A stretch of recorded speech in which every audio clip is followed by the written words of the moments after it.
Oke, balik lagi di YouTube Masih Room. Kali ini kita bakal ngebahas preview pertandingan antara City lawan Inter Milan di final UCL musim 22-23 di Istanbul. Sebelumnya, gua nggak pernah menyangka City bakal bisa dapetin treble. Bahkan UCL aja gua nggak kepikiran gitu. Dengan di paruh pertama kita mainnya begitu, apa Premier League aja kayaknya nggak bakal dah gitu. Terus ya tapi sekarang kita udah hampir treble ya. Maksudnya kok UCL satu aja nggak apa-apa gue. Ini malah mau treble ya. Gue bahkan di beberapa live Messi Tire, Messi streaming ya sempat bilang, anjir musim ini udah ada Haaland masa nggak juara sama sekali. Sempet ngomong gitu ya. Itu kan terjadi pas Pep belum nemu informasi sekarang yang tiga dua empat satu lah itu.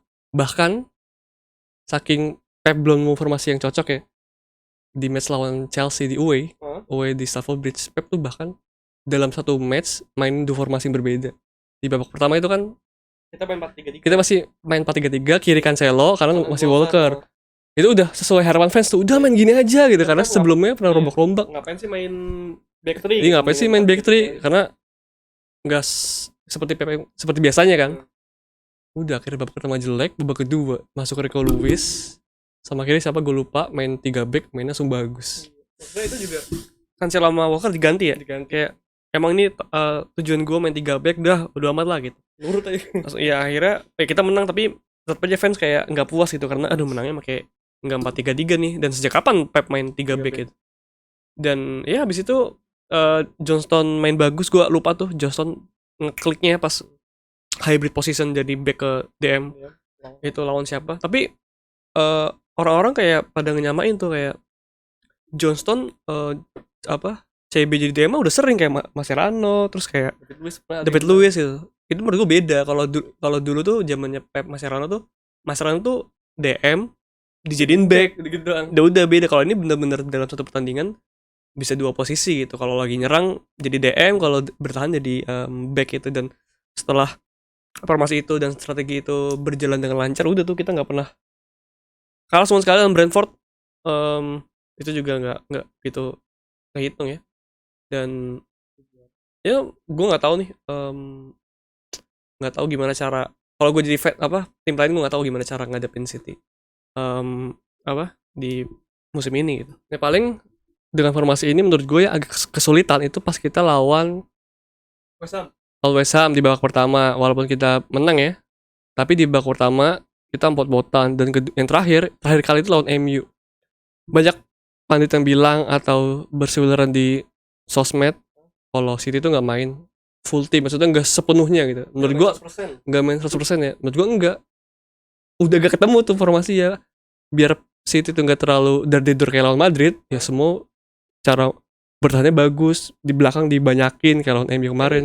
City-nya apa MU-nya? MU-nya lawannya. Oh, berarti maksudnya City lawan MU tuh menurut kita itu udah 100%.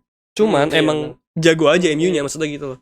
Dan orang bilang City mah kemarin lawan MU gak sejago pas lawan Madrid, pas lawan Munchen, karena menurut gue gak main di kandang pertama. Menurut gue kita tuh harus sadar Etihad Stadium tuh sekarang udah jadi fortress udah. Lu kalau main di Etihad Stadium susah menangnya karena udah angker gitu. Dan ya terbukti kalau kita lihat statnya yang kita dapat ya, tapi gue lupa nyiapin lagi. Coba kita cek dulu nih. Kita cek. Nah nih kita udah upload di UCL musim ini. Kita ngejalanin 12 laga. Dari 12 laga itu kita menang 7 kali, imbang 5 kali, dan gak pernah kalah. Dan kita udah nyetak 31 gol, kebobolan cuma 5 gol. Kalau kita lihat pertandingan nih, ini yang udah diupload.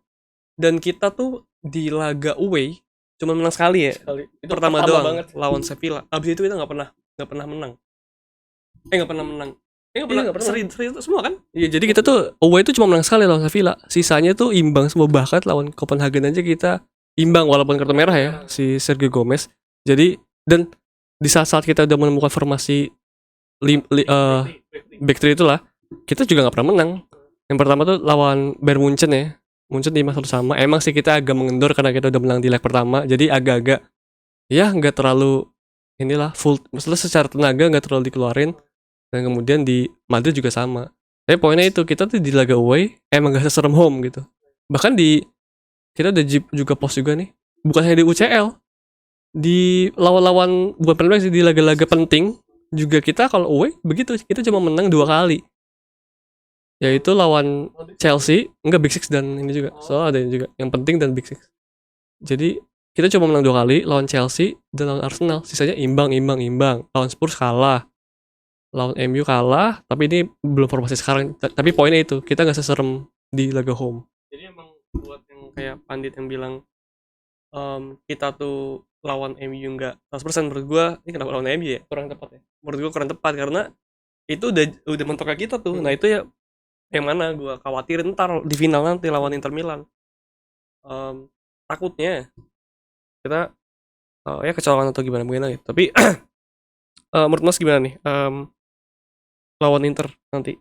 Tapi kalau kita lihat statnya Inter ya, kalau gue lihat ya di beberapa pertandingan terakhir dia nggak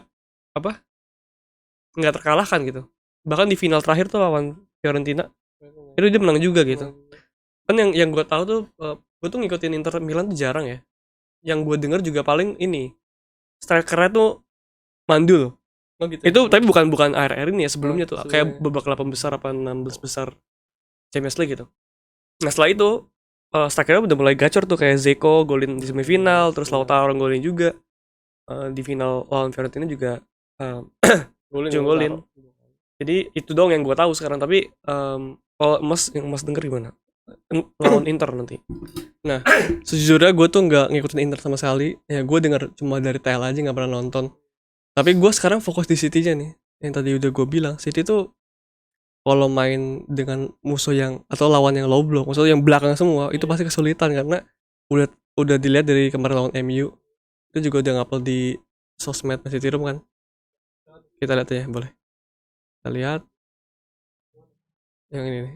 Enggak, pertama yang sebentar. Oke, pertama dulu nih. Ini yang akan formasi yang biasa dipasang sama Inter kan. Jadi 5 back udah di Marco karena Dumfries ini pasti naik turun, tapi pasti mundur banget. Dan itu yang hampir dilakukan. Maksudnya MU aja bertahan. Itu 4 back, apalagi ini 5 back kan. Jadi kalau lawan MU kemarin kan kita apa mana sih? Ini ya. Kalau lawan MU nih, kenapa kita kesusahan di sayapnya karena Bernardo Silva atau Grealish kan dimatiin sama, maksudnya kalah jumlah tuh sama Shaw sama DM-nya. Kalau di sisi kanan ini Fred ya, terus sama back-nya Lindelof juga tuh. Jadi kita kesusahan.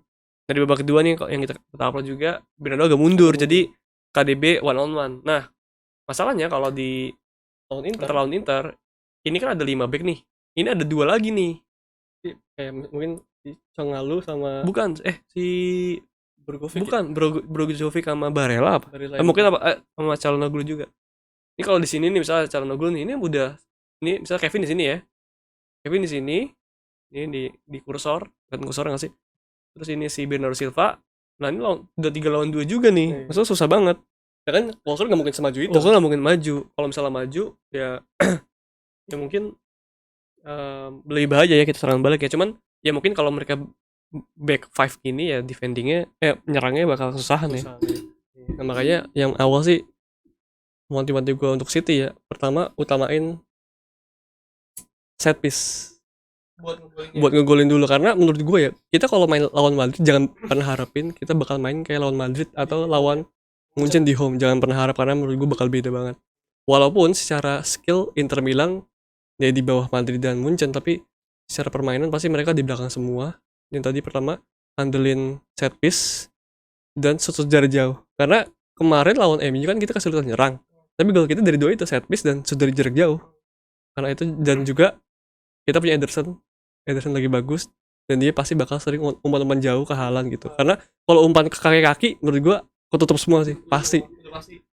Udah pasti bakal susah banget nih kalau kita main maksudnya kalau kita nggak ada second plan buat main ke atas gitu. Untungnya di musim ini kita punya itu kan. Kalau dulu mah nggak susah tuh. Kalau dulu ingat gue tahun 2019 ya pernah nih City pakai jarak jauh, tapi itu benar-benar ngumpan ke orang tuh. Kalau ini benar-benar ngandelin buat ya buat sekali buang bola, terus ya kita bisa nyerang. Second ball-nya dapat dari Kevin De Bruyne gitu. Nah, terus apa lagi ya? Oh, kalau menurut gua pertandingan besok sih nggak bakal ngebantai. Menurut gua mungkin hampir sama kayak lawan lawan apa? Lawan MU kemarin. Dan gue coba kita berdua kemarin coba membandingkan tuh. Kita nonton Inter lawan ini kan. AC Milan kemarin tuh cara mainnya. Yang gue ingat pas gue nonton live itu Inter tuh mainnya langsung ke belakang dia. Jadi si AC Milan tuh pas misalnya dari gol kick AC Milan nih, dia langsung pas maju ke depan, lah kok main Inter gak ada. Bener-bener mundur tuh. Tapi di babak keduaan gitu tetap agak ke depan, cuman nggak ngepres amat. Cuman yang gue lihat sih Inter nggak defendingnya nggak setajam, nggak serapat itu sih. Iya, Masih ada banyak celah gitu. Emang AC Milannya bapuk menurut gue. Eh, Mungkin bakal sama kayak lawan West Ham ntar. West Ham waktu kita main di home tuh. Babak pertama pas kita lawan West Ham tuh bener-bener kita nggak bisa gerak sama sekali. Di babak kedua kita golin lewat set terus habis itu kebongkar. Jadi menurut gue kecuali maksudnya menurut gue besok lawan Inter pasti bakal susah, alot. Tapi kalau kita bisa nyolong satu gol awal tuh kita bisa berubah semua tuh. Jadi semoga ya bisa aja kita kayak kemana MU kan. Tapi tetap aja susah. Nah itu masalahnya lawan MU kan susah dan kita cuma menang tipis ya. Dan ini lagi-lagi kan balik lagi ke skill individu kan. Nah ini bakal ya Di Marco lawan Bernardo bisa kan nih Di Marco sekuat show gitu kan, atau sekuat Kamavinga. Jadi kan semua bergantung sama skill individu. Dan semoga sih Pep, harapan gue ya Pep mainin yang sama dulu. Ntar kalau misalnya nggak bisa tembus mungkin bisa Alvarez masuk. Jadi semua bergantung sama skill individu pemain lagi ya. Tapi kemarin pas lawan MU sih gue berpikir si Pep bakal mainin ini ya Alvarez ya, karena kalau kan kita kalau buat umpan ke samping tuh ke Grealish sama Bernardo Silva kan agak susah kan. Sebenarnya yang salah satu caranya ya si Haaland ke dalam minta bola kan. Cuman Haaland kan nggak terlalu bagus. Tuh kalau ada Alvarez pasti bisa berjalan lebih baik tuh. Cuman kita golin awal di babak kedua jadi ya Pep nggak mainin Alvarez. Jadi menurut gue enaknya kita ya kalau ntar kita stuck kita masih punya beberapa pemain cadangan yang oke ya. Foden kalau main babak kedua selalu bagus. Mahrez oke. Terus kita kalau misalnya udah unggul kita mau bertahan kita bisa kayak kemarin tuh mainin Ake sama Laporte di waktu bersamaan. Kemarin kita benar-benar masukin 5 CB inti kita tuh pertama tuh kayak. Laporte bisa di kiri gitu. Maksudnya kalau secara substitute sih aman ya. Dan ini ada yang bilang juga di komen, gue sih lebih prefer masukin Alvarez aja ketimbang Haaland di final. Atau gue enggak, penting Haaland aja dulu. Karena dengan kita punya Haaland, jadi back Inter tuh bakal fokus ke Haaland, rapet, jadi ada kemungkinan pemain lain tuh ada space kosong, beda sama Alvarez. Mungkin Alvarez nggak terlalu, dia jaga satu cukup, jadi Kevin atau Gundogan bakal lebih sibuk. Karena kayak kemarin aja deh, walaupun ini baru awal game ya lawan MU, bola ke Haaland kan, udah si Gundogan kosong di kiri. Walaupun itu bola atas, itu fungsi ke Haaland tuh, jadi pemain lain tuh bisa nyari tempat kosong buat ngelakuin serangan lain gitu. Ya Haaland harus masuk menurut gua. Dan sebenarnya kalau ngomongin Haaland ya, di beberapa pertandingan ini Haaland belum ngegolin nih. Terakhir tuh lawan Everton golin lagi nggak ya? Terakhir Everton ya. Itu udah kayak beberapa pertandingan. Walaupun dia tuh ada chance, ada peluang banyak, cuman nggak gol. Nah, gue harap sih ntar di final nanti Haaland golin ya. Karena gue yakin pasti ada kesempatan. Dan menurut gue semoga ini semua rencana ya biar Haaland nyimpen golnya buat laga final nanti. Jadi menurut gue kalau sesuai rencana, kalau misalnya kita main sesuai rencana, menurut gue kita udah bisa menang sih. Enggak, gue selalu ngomong sama temen gue, nggak ada alasan atau coba kasih gue alasan City kalah.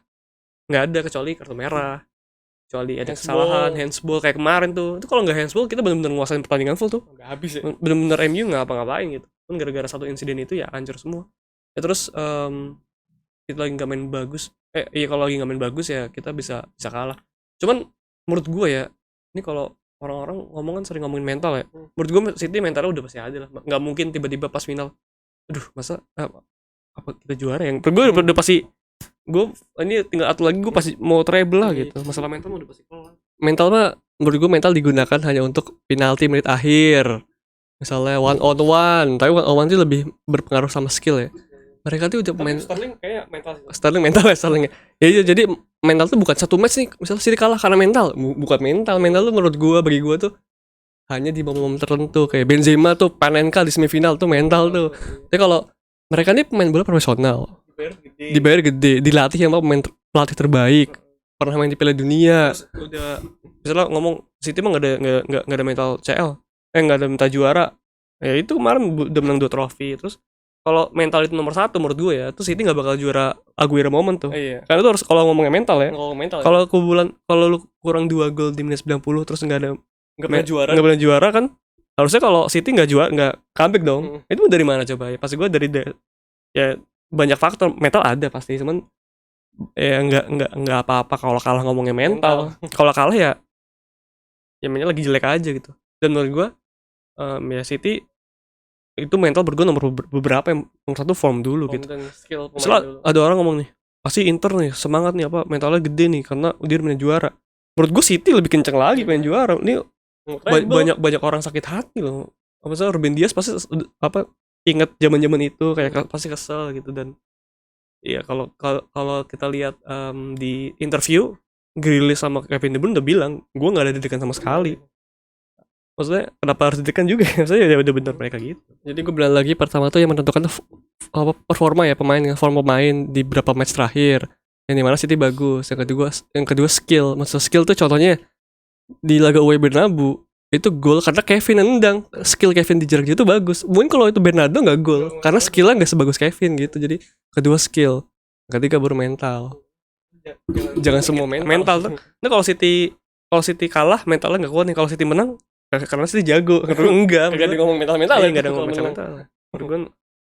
Mental maksud terlalu menggampangkan lah kalau misalnya. Mungkin kita nggak tahu ya, mungkin kita nggak pernah ngerasain gitu bagi kita ya. Terserah kalau nggak setuju, nggak apa juga.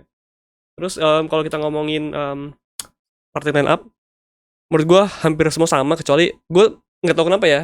Awalnya gue mikir Ake tuh tim inti, tapi kemarin pas Akanji main di kiri oke juga. Jadi menurut gue Akanji oke, Ake oke, tapi kayak sekarang mendingan Akanji aja sih. Tapi enaknya kalau Ake kiri tuh lebih enak sebenarnya kalau di kiri. Iya. Tapi secara form ya kita percaya Pep aja deh lebih bagus mana gitu. Yang penting depannya Semoga Pep nggak ngejalanin maksudnya apa sih overthinking kayak pas lawan Chelsea kenapa tiba-tiba nggak main DM kayak ntar tiba-tiba main back five gitu. Iya. Kayak apa mirroring apa Inter Milan. Semoga enggak sih. Jadi gitu aja prediksi tadi kita udah bilang nggak ada alasan buat kita kalah. Kita harus menang, kita harus treble, kita harus nyamain rekor MU. Menurut gua ini saatnya kita treble karena kali ini semua fans tuh ngomongin City bakal treble, bukan fans City doang. Semua orang ngomong. Jadi ya sekalian kita habisin aja sekalian dari babak pertama lah biar kelar. Kalau bisa gue sih selalu mikir di otak gue bisa lah ini apa the final dengan angka apa skor terbesar gitu. Maksudnya biar sekalian kelar aja gitu biar kita biar City jadi salah satu tim terbaik. Udah gitu aja.